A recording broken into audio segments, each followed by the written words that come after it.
1932 was the year of John Coffey.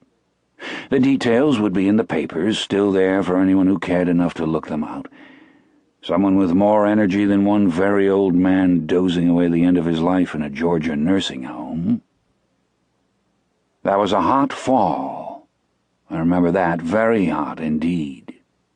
October almost like August. And the warden's wife, Melinda, up in the hospital at Indianola. It was the fall I had the worst urinary infection of my life. Not bad enough to put me in the hospital myself, but almost bad enough for me to wish I was dead every time I took a leak. It was the fall of Delacroix, the little half-bald Frenchman with the mouse, the one that came in the summer and did that cute trick with the spool. Mostly, though, it was the fall that John Coffey came to E Block, sentenced to death for the rape-murder of the Dederick twins. There were 4 or 5 guards on the block each shift, but a lot of them were floaters. Dean Stanton, Harry Terwilliger, and Brutus Howell, the men called him Brutal, but it was a joke, he wouldn't hurt a fly unless he had to, in spite of his size, are all dead now, and so is Percy Wetmore, who really was brutal, not to mention stupid. Percy had no business on E Block, where an ugly nature was useless and sometimes dangerous, but he was related to the governor by marriage, and so he stayed.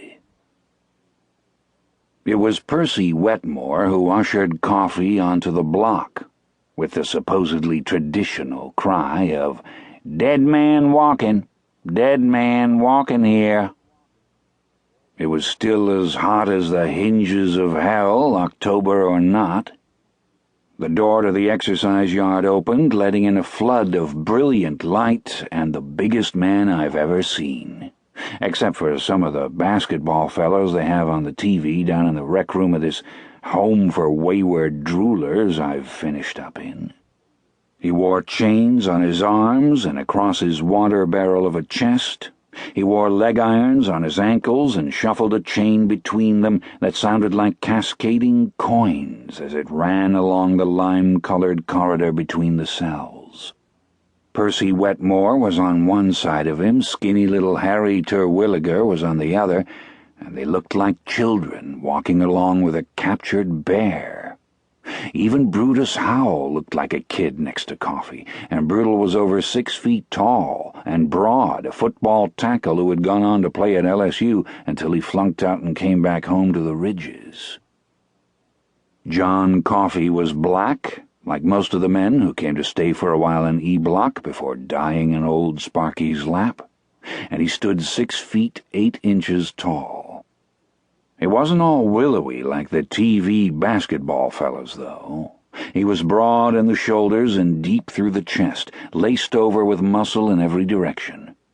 They'd put him in the biggest denim blue suit they could find in stores, and still the cuffs of the pants rode halfway up on his bunched and scarred calves. The shirt was open to below his chest, and the sleeves stopped somewhere on his forearms. He was holding his cap in one huge hand, which was just as well. Perched on his bald mahogany ball of a head, it would have looked like the kind of cap an organ grinder's monkey wears, only blue instead of red. He looked like he could have snapped the chains that held him as easily as you might snap the ribbons on a Christmas present, but when you looked in his face, you knew he wasn't going to do anything like that. It wasn't dull, although that was what Percy thought. It wasn't long before Percy was calling him the idiot, but lost.